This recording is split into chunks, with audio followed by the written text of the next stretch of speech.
সূরা আদ-দুহা। বিসমিল্লাহির রহমানির রহিম। পরম দয়াময় নিরতিশয় মেহেরবান আল্লাহর নামে।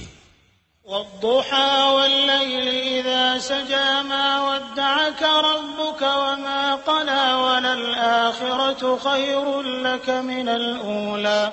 শপথ উজ্জ্বল দিনের এবং শপথ রাত্রির যখন উহা প্রশান্তির সহিত নিঝুম হইয়া যায়। হে নবী, তোমার রব তোমাকে কখনোই পরিত্যাগ করেন নাই, না তিনি অসন্তুষ্ট হইয়াছেন। নিঃসন্দেহে তোমার জন্য পরবর্তী অবস্থা প্রথম অবস্থার তুলনায় উত্তম ও কল্যাণময়। وَلَسَوْفَ يُعْطِيكَ رَبُّكَ فَتَرْضَىٰ।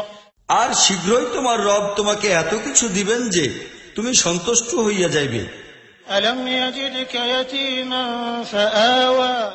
তিনি কি তোমাকে ইয়াতীম রূপে পান নাই এবং তারপর আশ্রয় জোগাড় করিয়া দেন নাই? وَوَجَدَكَ ضَالًّا فَهَدَىٰ। তিনি তোমাকে পথহারা রূপে পাইয়াছেন, অতঃপর পথনির্দেশ দান করিয়াছেন।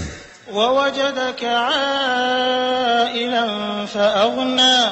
আর তোমাকে নিঃস্ব অবস্থায় পাইয়াছেন, তারপর তোমাকে সচ্ছল বানাইয়া দিয়াছেন। فَأَمَّا الْيَتِيمَ فَلَا تَقْهَرْ وَأَمَّا السَّائِلَ فَلَا تَنْهَرْ। অতএব তুমি ইয়াতীমের প্রতি কঠোরতা গ্রহণ করিবে না এবং প্রার্থীকে তিরস্কার করিবে না। وَأَمَّا بِنِعْمَةِ رَبِّكَ فَحَدِّثْ। আর তোমার রবের নিয়ামতকে প্রকাশ করিতে